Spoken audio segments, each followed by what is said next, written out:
호세아서 말씀 같이 보겠습니다. 6장 1절에서 3절 말씀.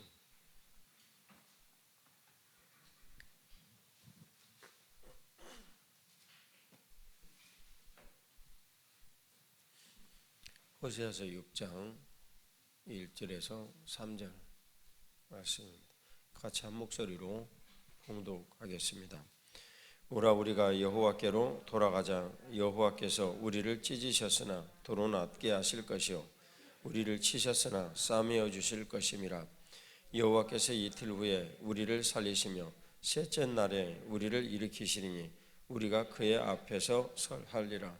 그러므로 우리가 여호와를 알자. 힘써 여호와를 알자.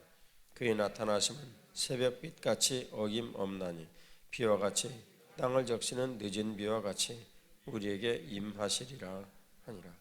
아멘.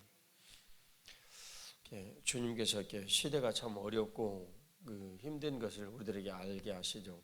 우리들에게 개념상 시대가 어렵고 힘들고 그렇다는 것을 우리가 느낀다면 기도 내용에서 잠깐 경험을 했듯이 내가 먹고 살기가 힘드는구나. 삶이 참 팍팍하구나. 이런 걸 느끼죠. 이제 그거보다 좀 더 심하자면 전쟁의 위협이 있다거나 아니면 사회가 극도로 혼란에 빠진다거나 그런 일들을 이제 겪는 그런 것이겠죠. 그래서 참 힘들고 어렵다라고 얘기를 하는 이런 정의가 우리 입장에서 보면은 다분히 우리 중심이에요. 우리 중심. 그런데 왜 그런 일들이 일어날까? 우리가 하나님을 알지 못하기 때문에 그렇습니다. 교회됨 40일에서 가장 핵심 중심인 내용이 8일차인데 정작 교회됨에 대해서 오래 말씀을 나누는 저와 여러분들도 그것을 쭉 꾸준히 몇 일차가 가장 중요합니까? 라고 질문을 할 때 거의 중요한 일차들이 다 나오고 마지막에 하나님 중심이라는 내용이 나왔어요.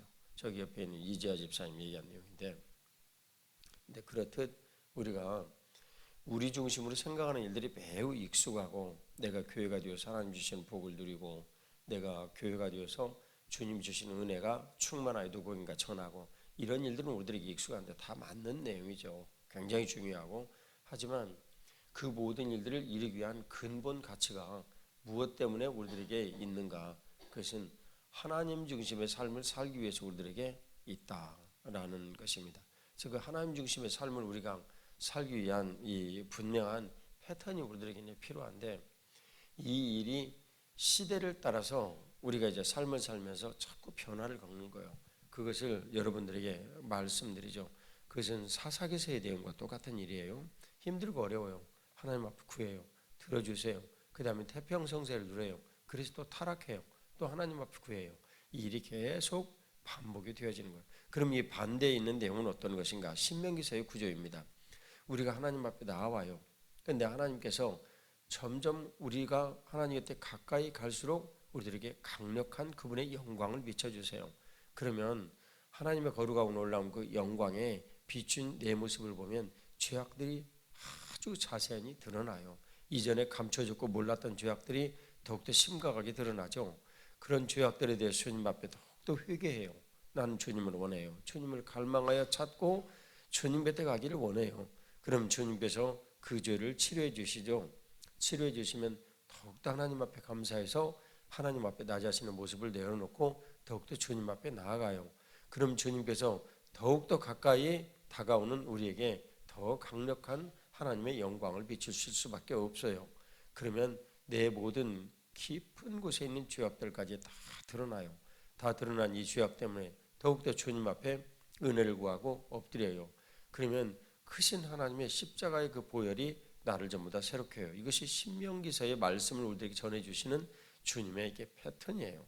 근데 그런 그 일들을 우리들이 양자에서 누구든지 다 겪을 수 있습니다. 근데 양자에서 겪을 수 있는 이 일을 우리들은 그러면 어떻게 해야 될까? 시대를 쫓아서 주님께서 이 땅에 복음을 전하셨어요. 평양의 장대현 교회에서 복음에 놀랍고 큰 영향이 있었는데 그때만 해도 새벽 예배에 대한 개념이 없었어요.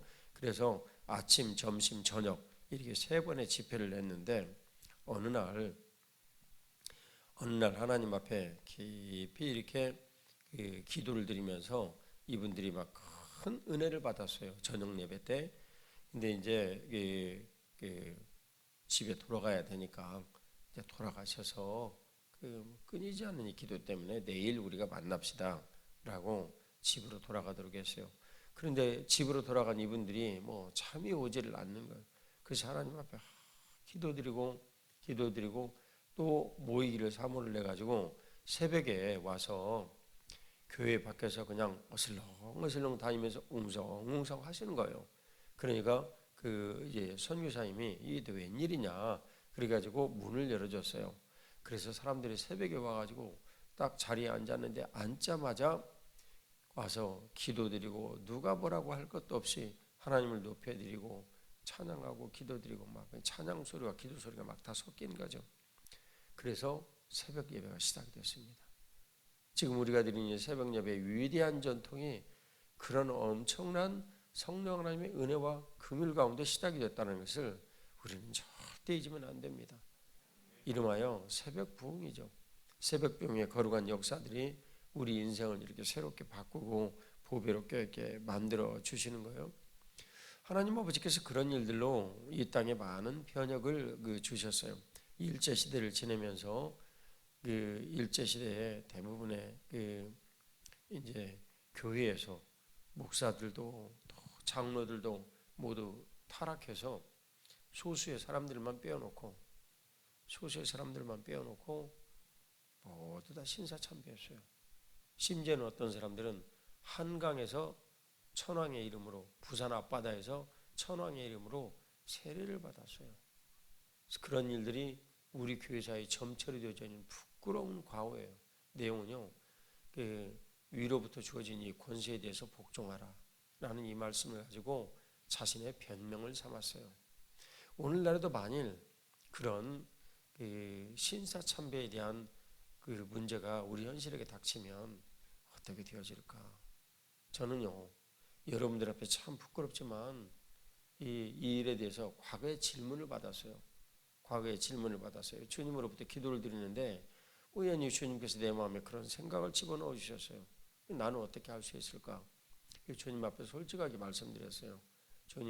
주님 아시듯이 정말 고통을 되게 못 참는 사람인데 참 자신이 없습니다. 자신이 없어서 제가 예수님 믿고 구원받았다는 것은 분명한 일이고 저도 확신을 하는데 물리적으로 핍박이 오게 될 때 이 물리적인 핍박에 대해서 이겨낼 수 있는 힘도 없고 능력도 없는 사람인데 제가 어떻게 주님 앞에 뭐라고 말씀드리겠습니까? 저는 그래서 이 일에 대해서 저는 절대 저 자신을 신뢰하지 않습니다. 제가 이 일에 대해서 주님 앞에 저는 그러지 않을 수 있습니다. 말씀 못 드리겠습니다. 저는 도저히 저 자신이 없고 그럴 수 있는 능력이 저에게는 없습니다. 저는 주님께서 이렇게 말씀하여 주시고 질문하여 주시는데 제가 이 일에 대해서 오직 그렇게 할 수 있다라고 말씀드릴 수 있는 것은 제가 예수님을 신뢰한다. 예수님께서 나는 연약하고 나에게서 아무것도 못한다라는 것을 말씀드릴 수 있는 이것만이 답이네요. 주님, 저는 제가 할 수 있는 능력이 없어서 예수님을 신뢰하고 예수님을 믿습니다. 저는 지금부터 오래전 일들을 생각을 해봐요. 그때부터 지금까지 저 자신이 뭔가 할 수 있다라는 생각을 가진다는 것이 얼마나 위험한가를 늘 생각을 하면서 지내왔어요. 우리는 태생적으로 오류를 가진 사람들이에요. 우리는 하나님을 멀어진 사람들이에요.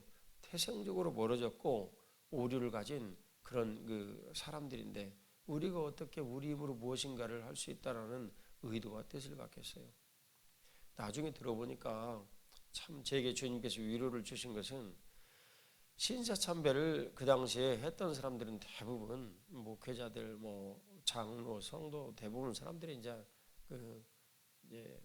그 신사참배를 거반 대부분 다 했어요. 참석하지 않은 사람들은 주기철 목사님, 손양원 목사님, 내지는 신석구 목사님 이렇게 해가지고 그렇게 많지 않았어요.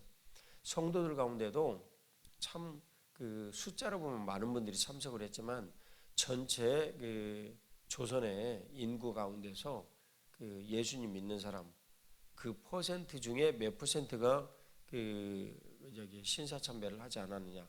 많지 않았어요. 통계는 나와 있지는 않아요. 하지만 많지 않았어요. 그건 분명해요. 그러니까 시대를 따라서 주님께서 예수님을 믿게 하신 그 일들이 우리들에게는 결코 그렇게 만만한 일이 아니었다. 이게 그걸로 살펴보면 초대교회 때 참 수많은 신자들이 예수님을 믿는다는 이유만으로 가마솥에 던져지고 기름 끓는 물속에 던져지고 짐승에게 다 이렇게 먹이로 이렇게 그냥 잡혀서 먹게 되고 또 십자가에 달려 죽게 된 사람은 어디 한두 분이었습니까? 사도 바울 선생님 같이 도끼로 목이 잘리시고 그리고 심지어는 살갗이 모두 벗겨져서 죽는 이런 참혹한 형벌을 당한 분들도 있었어요. 아마 기억 그때 바돌로메가 그러지 않았나 싶은데 제가 잘 기억이 없군요. 네, 그런 참 힘들고 어려운 그런 일들을 모두 다 당하면서 죽으셨어요. 그러면 도대체 차이가 무엇일까? 우리도 초대교회와 같은 그런 영적 분위기에 참 대단한 일들을 장대한 교회에서 겪었는데 그러면 그때 그 예수님을 만났던 사람들은 어떻게 해서 그렇게 이 목숨을 걸고 예수님을 믿을 수 있었을까?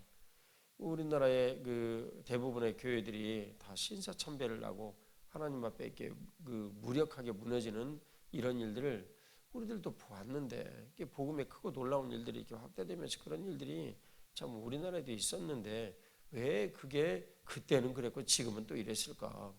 그런 심각한 질문들을 해봐요. 그 당시에 있었던 것은 영적 분위기 때문에 그랬어요.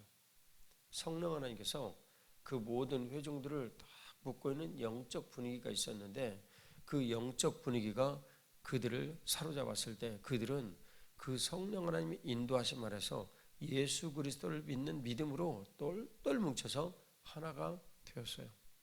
그래서 서로를 인정을 하고 서로를 격려를 하고 살 수 있는 교회의 그 분위기가 그들을 그렇게 이끌어갔다는 거예요. 교회 분위기가 그래서 그 spiritual atmosphere 영적 분위기가 되었던 거예요. 영적 분위기가.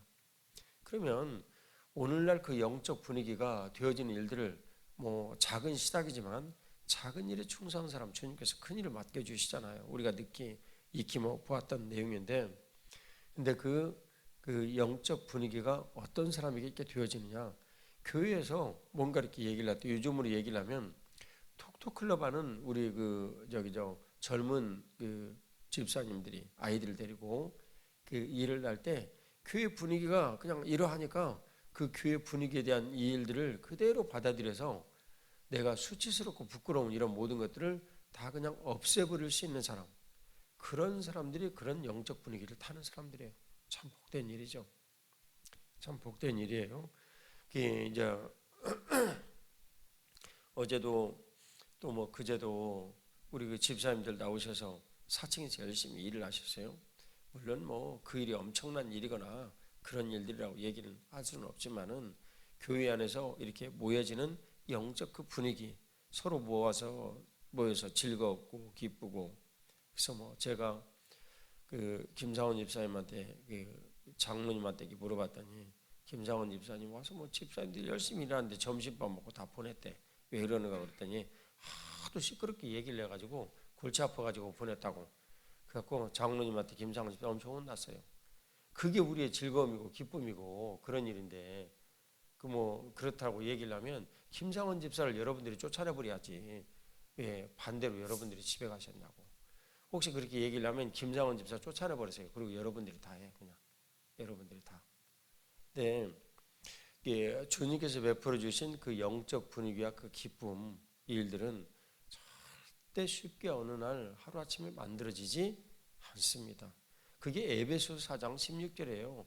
우리가 연합되어지고 결합이 되어졌는데 결합이 되어진 사람들이 이게 연합되어지고 결합이 되어진 사람들이 서로 지체가 돼가지고 손발이 돼서 움직여야 되는데 그래야 힘이 나고 은혜가 되어지는데 인체로 보면 근육이 힘이 있어가지고 움직여야 이 근육에서 영양분도 소비를 하고 또 열심히 운동을 하니까 젖산이 나오면 치료를 하기 위해서 피도 막 왕성하게 돌아가야 되고 피가 제대로 돌아가가지고 이 피로를 풀려면은 헤모글로빈이 또 제 역할을 해서 산소를 열심히 운반을 하고 이산화탄소를 운반을 하고 영양분을 운반하고 그래가지고 왕성하게 움직여지니까 아이고 배가 고프구나 그래서 식욕이 당겨져서 음식도 열심히 먹고 목마르구나 그래서 물도 마시고 그런 일들이 일어나 우리가 신진대사가 이루어지는 거예요. 생물에서 배웠던 신진대사. 그래서 건강하게 움직여지는 거죠.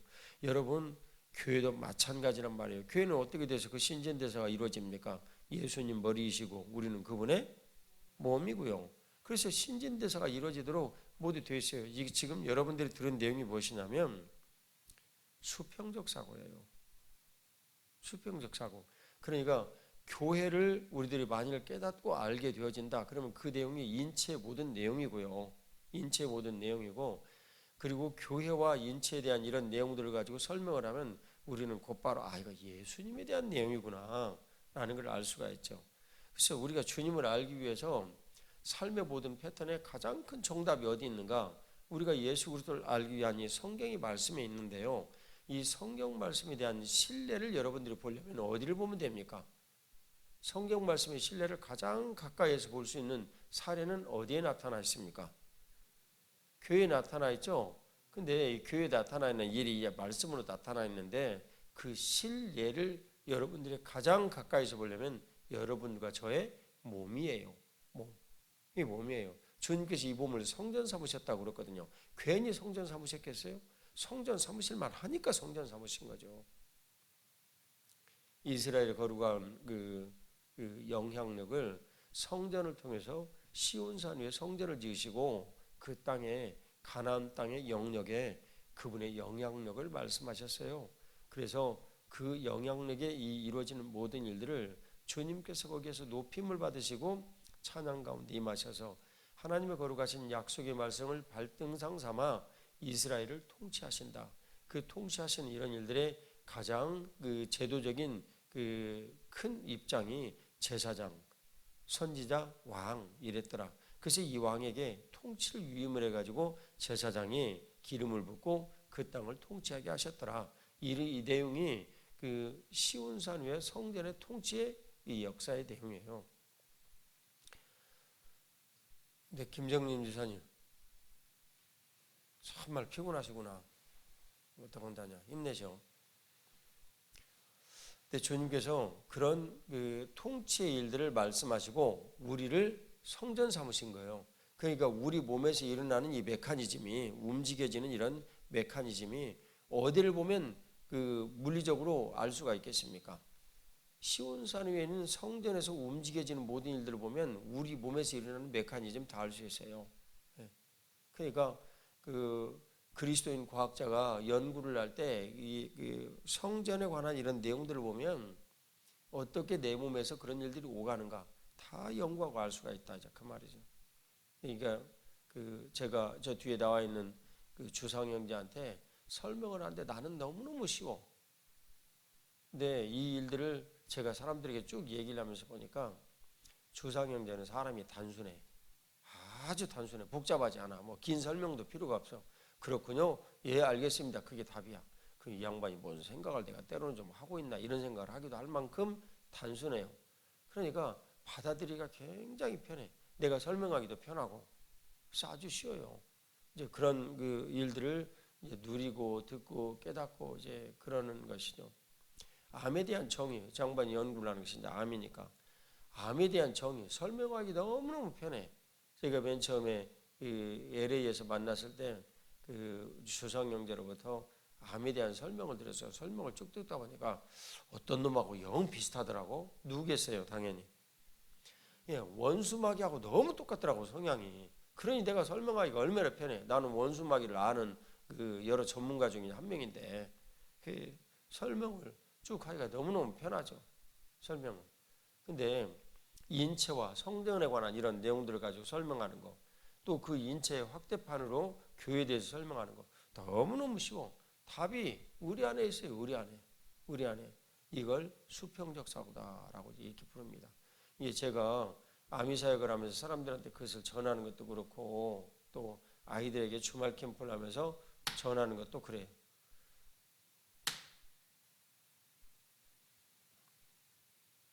너는 왜 앉아 있어? 네, 이제 주님께서 이제 베풀어 주시는 그런 일들을 우리들이 이제 다양한 이제 방법으로 깨닫고 듣고 또 알고 이제 시행을 하는 거예요. 근데 뭐 연구하는 사람들은 그렇게 연구를 하는 것이고 또 사업을 하는 사람들도 똑같이 그렇게 사업을 하는 거예요. 이제 곳곳에서 그런 흔적들을 많이 찾을 수 있어요. 제자도의 흔적이 성령 하나님께 주시는 일파만파 영향력을 미칠 수 있는 방법이에요. 그렇잖아요. 제자도가 그런 거니까. 12제자를 삼으시고 그 제자들이 또 제자를 삼고 디모데후서 2장 2절 말씀 아니에요. 그러니까 그런 방식으로 하면 굉장한 파급력이 전하여진다라는 것을 누구든지 알고 있어요. 그런데 상업적으로 그 일을 이용을 해가지고 이게 마치 그 돈을 벌어가지고 삶을 윤택하게 하는 일들이 하나님의 거룩하신 뜻이다라고 얘기를 하며 복음 얘기를 하는 게 다단계 판매예요. 그래서 그들은 이 기독교인들이 거기 가면 복음이 여기 있었네 이렇게 얘기해요. 직접 들었어요. 제 귀로. 얼마나 참 어리석은 일인가. 어리석은 일인가. 뭐 다단계 판매에 대해서 여러분들에게 이제 말씀을 드리자면 거기서 좋은 물품도 참 많이 나오더라고요. 사서 쓰는 것은 문제가 없는 일인데 우리가 다단계에 들어가 가지고 내가 직접 노동을 해서 그 대가를 받는 이런 일들은 언제든지 존중돼야 해요. 그런데 그 일이 대가를 넘어서서 노력을 하지도 않았는데 뭔가 대가가 온다라는 것은 성경의 뜻의 진리에 완벽하게 어긋난 일이에요. 내가 뭔가 이렇게 수고를 했다. 그러면 내가 일에 노동을 하고 돈을 받아야 되는데 일을 내가 해야 돼. 근데 0.1 노동하고 나머지를 받아야 된다. 그건 성경이 위배하는 일이에요. 그런 일에 참여하지 마십시오. 또한 물리적인 그런 이제 일들도 이제 그러하지만 물리적인 일들도 그러하지만 영적인 세계에서의 일들도 똑같아요. 여러분이 한번 대답을 해보시죠. 지금 이 시대에 그 영적인 일들을 반하여 성경을 쓰는 사람들이 많아요. 근데 이 제자도를 이 시대에 예수님께 반하여 하고 있는 그런 곳들이 있어요. 어디입니까? 예? 신천지입니다. 그래서 무슨 뭐 다데오 지파, 마태 지파 해가지고 자기들이 똑같은 방식으로 그대로 쓰는 거예요. 이 문제가 어디에서 왔죠? 교회에서 온 거예요. 교회에서 그렇게 안 하니까 그들이 그렇게 하는 거예요. 어떤 영역이든지 지배적으로 예수님께서 머리이신 교회에서 말씀하시는 일들을 성도들이 듣고 우리가 제자도를 철저히 했으면 이런 틈을 내주지 않아요. 에베소 4장 27절은 지금도 영원합니다. 우리가 힘써 하나님 앞에 나아가면 마귀가 우리를 틈타지 못하는 거예요. 그런데 우리가 틈을 내주었기 때문에 마귀가 틈을 타는 것이죠. 우리들은 그 일제시대에 힘들고 어려운 일들을 지내서 공산주의자들이 이 땅을 완전히 멸망시키고 접수하려는 6.25 전쟁을 치렀어요. 엄청난 전쟁을 치렀죠. 그런데 그때 참 하나님 아버지께서 우리를 지켜주셨어요. 박헌영이 주장을 한 것은 김일성이 주장을 한 것은 만일 우리가 이렇게 내려가면 그 당시 자기들은 한 통속이었으니까 내려가면 우리는 볼 것도 없이 승리한다. 왜냐하면 이미 남한에는 많은 공산주의 세포 조직들이 있어가지고 우리가 딱 내려갔다면 다 그들이 들고 일어나가지고 전부 다 순식간에 나라가 공산주의로 변해버린다. 이렇게 얘기를 했고 김일성은 그걸 철저같이 믿었어요. 그리고 순식간에 밀고 내려와가지고 서울을 점령했어요. 그 서울에서 일주일간을 머문 거예요. 그 일주일이 결정적 패착을 줘가지고 이 땅이 공산화가 되지 않았습니다. 근데 박헌영이 주장한 내용은 이제 이런 거예요. 우리가 거기에서 토지를 모두 접수를 해가지고 딱 이렇게 나눠주면 사람들이 다 좋아한다. 그거 뭐 미리 알려주고 얘기를 해가지고 사람들의 반응을 이끌어면 된다. 이제 물리적으로 그런 이제 내용들이죠. 그런데 한국의 내부에 있었던 사회주의자들이 이렇게 주장을 한 이런 내용들을 해가지고 토지에 대한 개혁을 실행을 했어요. 그래서 토지 개혁을 박헌영 이들이 얘기를 한 근거가 그런 거였는데 이승만 대통령 치하에서 토지 개혁을 해가지고 종으로만 평생 땅을 갖지 못하고 살아왔던 사람들에게 땅이 주어졌어요. 그런데 갑자기 공산군들이 쳐들어와가지고 땅 얘기를 다시 하니까 내가 이렇게 얼마나 진짜 그 수백 년을 지나면서 우리 조상들의 땅을 갖기 원했던 그 땅을 이제서 받았는데 내 땅을 뺏길까 해가지고 협조를 하나도 안 한 거예요. 일부만 협조하고. 그래서 서울에서 일주일 머물렀는데 그 시기 동안 미국이 제공권을 갖고 다시 이제 들어오기 시작을 했고, 그리고 그때 이후에 이제 또 막 파죽지세처럼 내려갔죠. 그때 낙동강 방어선이 형성될 수 있는 그런 계기가 7일이었어요. 7일. 참 기적이죠. 기적. 그런 이제 일들을 입어서 이 나라가 이제 남은 것입니다. 어쨌든 6.25를 지나서 우리들이 개발기를 지나며 이 박정희 대통령이라는 경제 개발에 관해서, 그분 독재자예요. 독재자니까 틀림없어요. 근데 이 경제 개발에 관한 걸출한 일들을 우리들이 이제 맡게 되었습니다. 필리핀도 그 페르디난드 마르코스라는 독재자가 똑같이 있었는데 이 사람은 사욕을 위해서 썼고, 제가 필리핀에 가서 필리핀 사람들에게 직접 들은 얘기예요. 이 우리나라도 똑같은 독재자가 있었어요. 박정희라는 독재자가 있었는데 이분은 그 독재를 하는 이 딕테이터십을 뭘로 썼냐면 경제 개발하는 데 썼어요. 나는 이것은 조금 재평가가 좀 돼야 된다고 생각을 해요. 재평가를 해야 된다고 생각을 하는데, 어쨌든 이제 그런 일이 이제 있었어요. 있어서 그 경제 개발과 함께 기독교인들도 많이 전도됐어요. 먹고 힘들기 어려운 그런 상황에서 전도가 되어졌죠. 우리는 그런 일들을 쭉 지나면서 이 먹고 사는데 큰 지장이 없도록 어느 순간 이 굶주림에서 해방이 됐어요. 제가 58년생인데요. 태어났을 때 저는 독세기 풀이라는 이 음식은 먹고 자라지 않았어요. 논에 봄철이 좀 빨갛게 나오는 게 독세기 풀인데, 근데 이제 그걸 뒤집어 엎어가지고 농사 짓는 거거든요. 근데 거기에 이렇게 탈탈탈탈 어머니들이 이렇게 털면은 일종의 꽃가루가 나오는데 이게 독이 있어요. 그래서 근데 그 꽃가루를 먹어야 돼요. 왜냐하면 죽지 않으려면 간에서 해독을 하는 거죠. 그걸 먹는데 그걸 먹고 나면 해독이 너무 안 되니까 얼굴이 막 퉁퉁 부어올라요. 그걸 먹으면.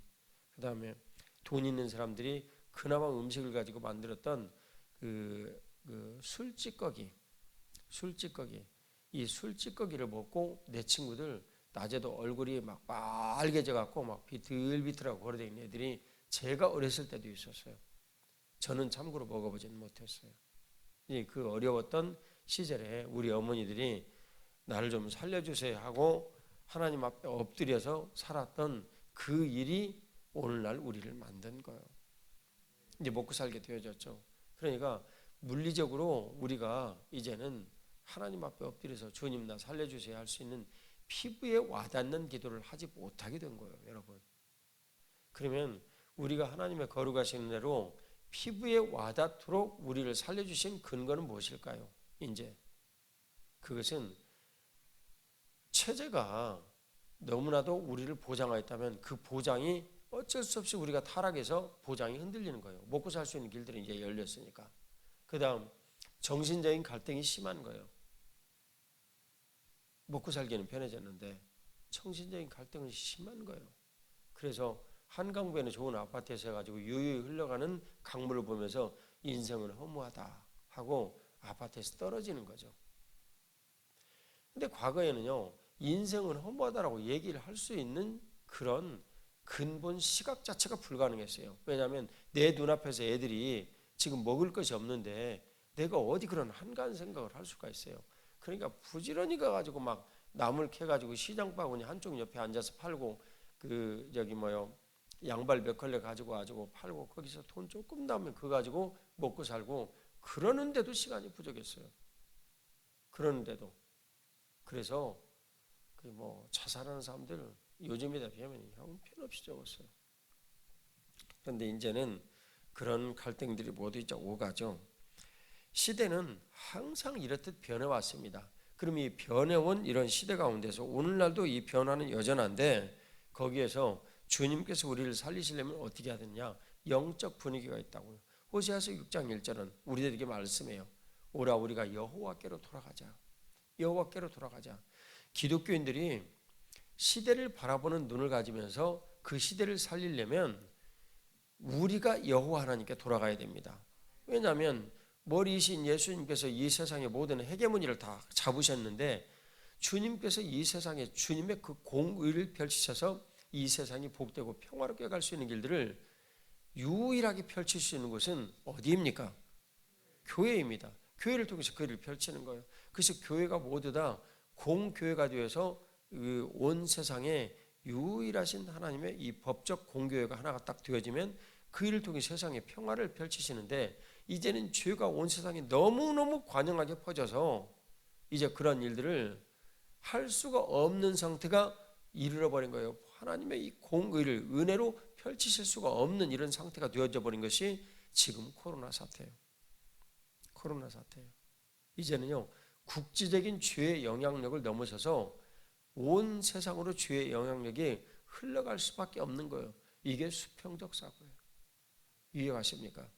그래서 온 나라로 막 다 흘러가는 거예요. 죄를 타고 말이죠. 우리들은 하나님 앞에 돌아가야 돼요. 그래야만 살 수 있어요. 오늘 주님 말씀하세요. 여호와께로 돌아가자. 그런데 돌아갈 수 있는 근거는요, 근거는 아주 간단해요. 주님께서 우리들에게 누가복음 15장 11절 이하에 돌아온 탕자의 비유를 말씀하셔요. 하나님은요, 언제든지 우리가 우리 길을 돌이켜서 돌아가기만 하면 우리를 안아주시는 아버지세요. 그분은요, 한 번도 거절한 적이 없어요. 우리와는 달라요. 네가 과거에 나한테 이랬는데 이제 와가지고 잘못했다고? 그렇게 말씀하시지 않아요. 네가 과거에 해온 습관이 있는데 네가 나를 또 속이려고? 그렇게 말씀하지 않아요. 끊임없이 이해하고 용납하고 받아들이려는 그런 분명한 참 확신이 있으니까 내가 어떤 잘못을 했을지라도 아버지께 다시 돌아가는 거예요. 그 마음을 가진 사람들에 대해서 주님께서 뭐라고 말씀하셨어요? 7번씩 몇 번이라도 70번까지라도 용서해라. 그 마음을 가지면 그렇게 하게 된다는 거예요. 주님께서 내 안에 예수 그리스도의 마음이 있으면 그렇게 하게 된다는 거예요. 그래서 그것을 주님께서 우리들에게 말씀하여 주시는 거예요. 그분이 우리를 찢으셨으나 왜 찢으셨어요? 우리가 지켜봤죠. 일제시대에 또 그 공산화가 될 뻔했던 6.25의 모든 일들을 지나면서 또 개발도상계의 힘들고 어려운 이런 삶을 모두 지나면서 우리는 하나님 아버지께서 우리를 찢으셨으나 이렇게 생각이 되는 거예요. 우리의 죄악 때문에 생긴 일들을 액면 그대로 사실로 지금 표현한 거예요. 찢으셨으나 도로 낫게 하실 것이요. 찢으셨다는 얘기는 내가 모든 사람들을 위해서 은혜를 베풀어야 되는데 은혜를 베푸실 수 없는 상태가 되었다. 그런 걸 얘기를 해요. 법적 용어로 설명을 하면 되었으나 도로 낫게 하실 것이요. 우리를 치셨으나 은혜를 베풀어 주셔서 우리 모두를 보호하시고 살릴 수가 있으신 분이셨으나 도저히 그렇게 하실 수가 없어서 우리가 정말 힘들고 어려운 고통스러운 상태로 하나님께서 우리를 치셨구나 이렇게 느끼는 거예요. 근데 싸매어 주실 것임이라. 우리가 이틀 후에 우리를 살리시며 셋째 날에 우리를 일으키시리니 우리가 그의 앞에서 살리라. 십자가와 부활에 대한 법적 공의를 이때 이제 설명을 해주신 거예요. 그러므로 우리가 여호와를 알자. 힘써 여호와를 알자. 그의 나타남은 새벽빛같이 일정하니 비와 같이 땅을 적시는 늦은 비와 같이 우리에게 임하시리라 말씀하십니다. 이스라엘에서 늦은 비와 이른 비는 너무나 중요해요. 한국에서도 가을철이 되어지면 추수기가 이릅니다. 근데 그 추수기 때 막 그 기온이 막 30 몇 도 막 이렇게 넘어가는 이런 쨍쨍 비치는 이 빛이 3일 4일 이런 정도만 막 넘어가잖아요. 그러면 쌀 수확량이 100만 섬, 200만 섬 이게 그날 왔다 갔다 하면서 변해요. 엄청난 수확량이 늘어나는 겁니다. 그것을 우리로 보면 늦은 이렇게 뜨거운 햇살 이렇게 얘기할 수 있는데 이스라엘에서는 1년 내내 햇살이 뜨거워요. 그러니까 그 내용을 그대로 이스라엘로 가면은 이스라엘에서는 햇빛만 쬐고 비가 안 오는 건기가 이제 막 다가서는데 그때 늦은 비를 한번 탁 내려가지고 땅이 아주 촉촉하게 젖어서 영양분을 올릴 수 있는 상태가 되는 거예요. 그러면 그때 엄청난 수확량이 늘어납니다. 이게 늦은 비예요. 늦은 비와 이른 비를 주님께서 우리들에게 내리셔서 새벽빛 같이 어김없이 올해도 그분이 역사를 하셨는데 비와 같이 땅을 적시는 늦은 비와 같이 우리에게 임하시리라 주님 말씀하십니다. 우리들은 실망할 필요가 없어요. 그래서 기독교의 이 역사상 이렇듯 사회에서 배척을 당하고 우리나라에서 그리고 사람들이 교회를 우습게 여기는 이런 일들이 참 찾아볼 수 없이 참 심각한 상태에 접어들었어요. 접어들어서 아마 모르긴 모르건데 교회가 이렇듯 사람들로부터 배척을 당하는 이런 일들이 있으면 이 정치인들은 교회를 핍박하는 것을 아주 쉽게 생각할 것입니다. 왜냐하면 교회에 뭐 별 영향이 없으니까. 그런데 코로나 사태로 인하여서 지금 그 교회를 나가지 않는 신자들이 너무 늘어나고 있어요. 제가 말씀드렸죠. 통계에 의하면 860만 뭐 많으면 한 그 900만 이런 정도 되어지는 자 사람들이 있는데 850만이라고 얘기를 합시다. 근데 860만이라고 얘기를 하면 그 중에 360만이 교회는 안 나간다라고 통계청에서 조사를 할 때 적었단 말이에요. 그분들이 교회를 안 나가는 신자예요. 그것을 사람들이 편안하게 부르려고 뒤집어서 가난한 신자 이렇게 부르는 거예요. 이 교회를 안 나가는 이 신자들이 이렇듯 양산이 되고 있어서 정말 너무나 우리들이 경계심을 가져야 된다. 저는 오늘 오전 그 10시에 국민일보 이제 기자하고 첫 번째 내용에 대해서 쓰려고 해요. 그 제목이 치노베이션이에요. 처치 이노베이션. 이 말을 기도드리면서 어떻게 간략하게 사람들에게 표현을 해야 될까 하다가 신세대들에게 이해가 되어질 수 있는 이 말을 하나를 만들어야 되겠다. 그리고 한 내용이 치노베이션이에요. 치노베이션. 그래서 교회 혁신이 일어나야 되는데 그럼 교회 혁신은 무엇일까? 하나님께 돌아가는 거예요. 하나님께 돌아가는 거예요. 하나님께 돌아가는 방법 예전하고는 우리에게 너무나 쉽게 우리에게 주어졌어요. 어디로 돌아가면 돼요? 교회로 돌아가면 돼요. 교회로 돌아가면 예수님의 음성을 듣는 거예요. 여기서 지도를 받으면서 그 본질로 돌아가야 돼요. 우리의 본질은 예수 그리스도십니다. 할렐루야. 그분께 우리가 하나님 앞에 감사의 박수 올려드리십니다. 그분을 인하여 주님 영광 받아 주시옵소서. 할렐루야. 할렐루야. 처치 이노베이션은 치노베이션이라고 이렇게 줄임말을 말씀을 드렸는데 치노베이션은 예수 그리스도께 달려 있습니다. 치노베이션 디펜스 온 지서스 크라이스트. 예수 그리스도께 달려 있어요. 예수 그리스도께. 우리가 그분께 돌아가면 됩니다. 그분께. 그러면 그 내용은 뭘로 우리들에게 요약이 되어지냐면 세 가지로 요약이 되어지는데 말씀론에 대해서 말씀이신 예수 그리스도 우리가 그걸 깨닫고 알아야 되는 거예요. 근데 이 말씀이신 예수 그리스도를 깨닫고 알아야 되는데 이 말씀을 우리가 과거에는 율법적으로 전했습니다. 예수님을 믿으시오. 그러면 사람들이 모두 와서 예수님 믿겠소 하는 사람들이 너무너무 많았어요. 왜냐하면 사회적으로 먹고 살기도 힘들고 그런데 교회 가보니까 막 천사들이 날아다니고 미국 선교사들이 있었으니까 막 거기 가면 옷도 주고 막 먹을 것도 주고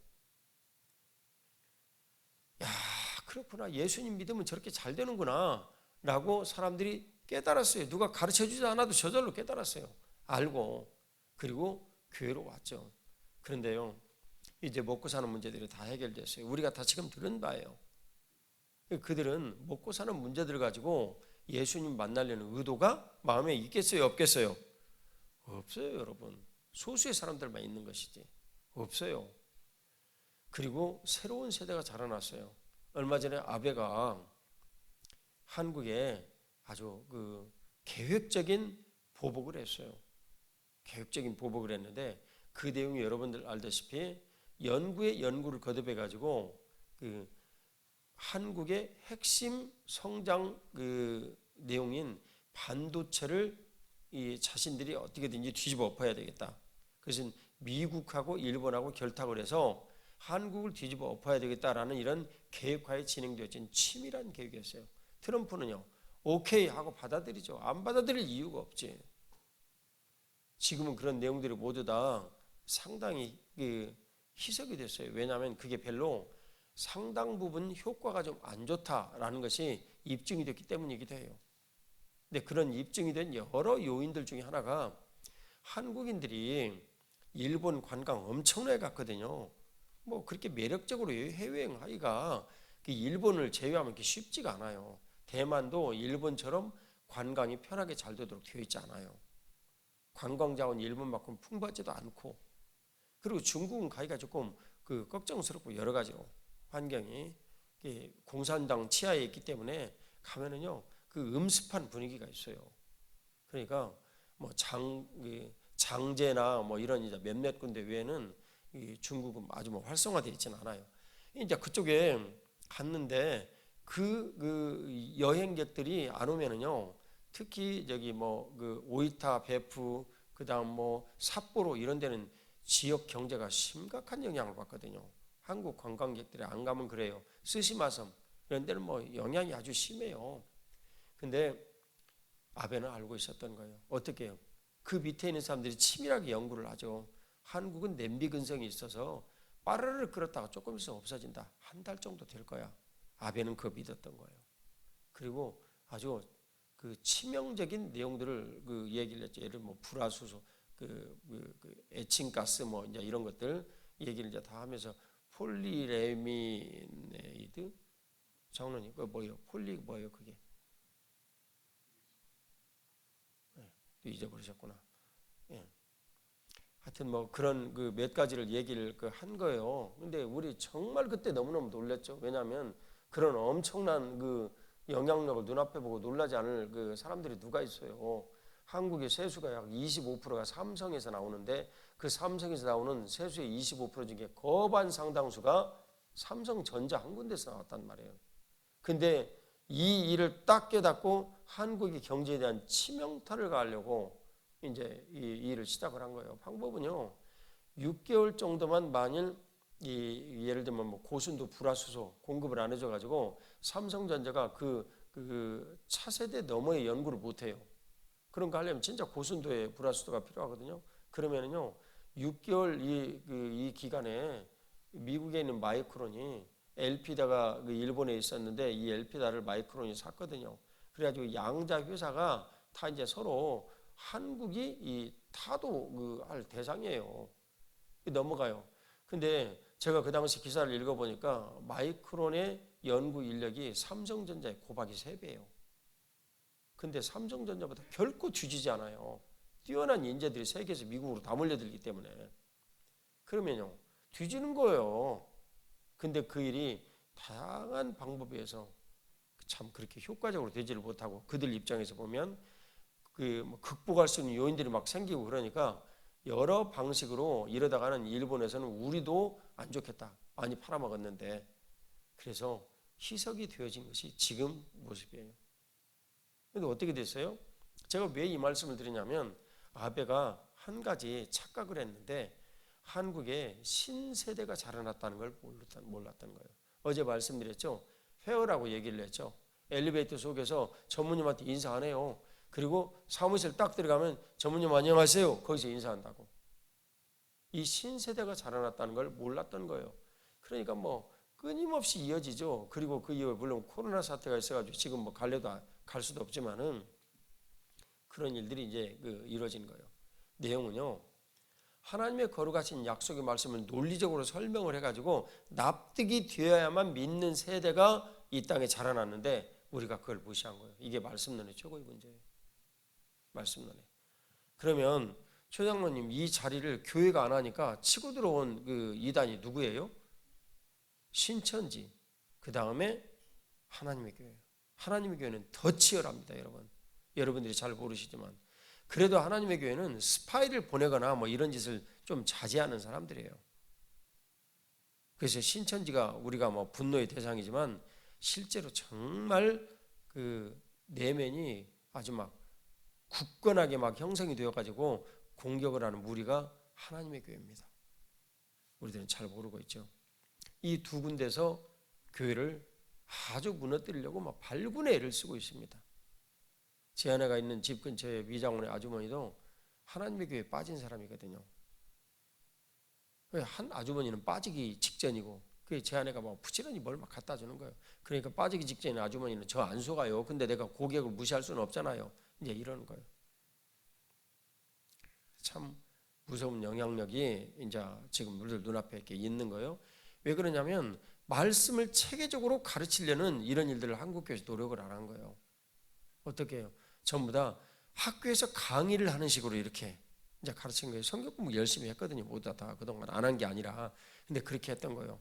이제 그 방법으로 해서는 안 돼요. 어떻게 해요? 하나님의 말씀을 상대방한테 논리적으로 설득을 해서 그 사람이 논리적으로 이해하고 받아들일 수 있도록 논리를 가져야 돼요. 성경 말씀의 설명이. 그 주님께서 그래서 제게도 참 제가 부족했거든요. 근데 여러분들의 기도를 통해서 주님께서 저에게 그 이제 가르치라라고 말씀하신 내용이 교회됨 40일이에요. 다 논리적 전개예요. 논리적 전개. 그다음 두 번째 예배가 문제고 이제 세 번째 교회론이 문제인데 예배론의 내용은 핵심은 무엇입니까? 신앙은 뭐라고요? 사실이라고요. 사실이라고. 그래서 분명히 하나님의 약속의 말씀을 얘기를 하셨으면 이 말씀은 분명히 이 신앙의 믿음의 고백이죠. 그래서 분명히 우리들에게 이루어진 사실이 된다. 신앙은 사실이다. 근데 그것을 예배를 드리면서 실상 이 예배 자리에 하나님의 살아계심을 우리들이 경험을 해야 되는 거예요. 경험을. 그래서 내가 경험한 내 안에 살아계신 예수 그리스도를 내가 입술로 고백해야 돼요. 그 가운데 교회가 세워지는데 그게 바로 교회론이에요. 교회론. 예수님 버리시고 우리가 그분의 몸이 되는 일이에요. 그래서 이 세 가지 말씀론, 예배론, 그다음 세 번째 교회론. 이 세 가지의 일들이 우리들에게는 회복해야 될 시노베이션이에요. 시노베이션. 근데 이 시노베이션의 일이 다분히 지금 우리가 그런 일들을 하지 않으면 이제 우리는 매우 심각한 상태가 되는 거예요. 제가 오늘 오전 중에 인터뷰하면서 얘기할 내용이에요. 근데 이 일을 우리들이 간과하고 버리면 정말 우리 심각해지는 거예요. 그럼 이 시노베이션이라는 이런 내용이 요약을 하면 무엇인가? 우리가 예수 그리스도께 돌아가자. 예수 그리스도께 돌아가자. 그분이 우리를 싸매 주시고 그분이 우리를 맞아 주시고 그분이 우리를 안아 주신다. 그런데 그 일이 우리만 사는 길이 아니라 우리뿐만 아니라 이 나라와 민족을 살리는 길이 된다라는 거예요. 우리가 예수 그리스도의 몸이 되어지면 주님은 교회를 통해서 이 땅을 통치하시니까 그런 일들을 주님께서 우리를 통해서 이루신다라는 거예요. 우리가 혁신을 하여 하나님 앞에 이 시노베이션의 현장에 내가 서는 것은 우리뿐만의 문제가 아니라 이 땅을 살리는 문제예요. 그리고 이 땅을 살리는 문제뿐만 아니라 열방을 살리는 문제가 되는 것입니다. 우리가 이 문제에 대해서 확신을 갖고 이번 한 주 동안 원더랜드에 대해서 나누는데 우리 엄마들이 아이들 데리고 확신을 가지고 사시기를, 그리고 그렇게 주님 앞에 충성되지 자신의 삶을 들이시기를, 그 조그마한 헌신이 보다 큰 일을 주님께서 우리에게 맡겨주시는 이 민족을 살리는 일이 되고, 이 민족을 살리는 간단해요. 교회가 살아나면 그렇게 된다니까요. 교회 사람들이 모여들기 시작해요. 그래서 기도하기 시작해요. 그리고 교회가 막 즐거움과 기쁨이 되기를 시작해요. 그러면 이 민족 사는 거예요. 이 나라의 교회가 살면은요, 촛대를 주님께서 한국교회에 딱 세우시고 열방을 다시 살리는 거예요. 열방을. 그 일의 가장 핵심 요인은 장기적으로 보면 중국의 가정교회였습니다. 우리 그거 신천지 퇴치를 위한 교회됨의 기도 40일 이 내용을 하면서 우리가 배웠던 내용 아니에요. 중국의 가정교회가 살아야 전국적으로 주님께서 예루살렘의 이 모든 일들 주변에 시기나게까지 하게 하셔서 유대인들을 돌아오게 하시는 로마서 11장 일들이 이루어져요. 그분들만이 우리들에게는 세계사적으로 보면, 선교학자들을 보면 유일한 해법이에요. 중국의 가정교회가. 근데 그 가정교회를 아주 부서뜨리려고 작정을 한 것이 우한 코로나 사태예요. 우한 코로나 사태. 마땅히 우리들은 중국의 형제들을 위해서 기도하는 것도 늦추지 말아야 합니다.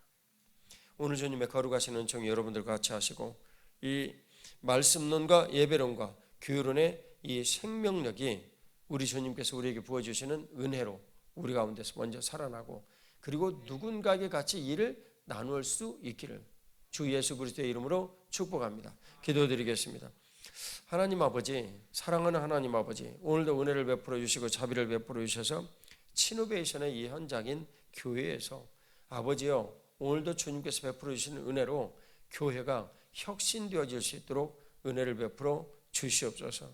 하나님 아버지, 그 혁신은 기업은 식스시그마 운동과 같은 그런 경영의 혁신을 새롭게 도입을 하지만 우리의 혁신은 우리가 예수 그리스도께 돌아가는 것입니다.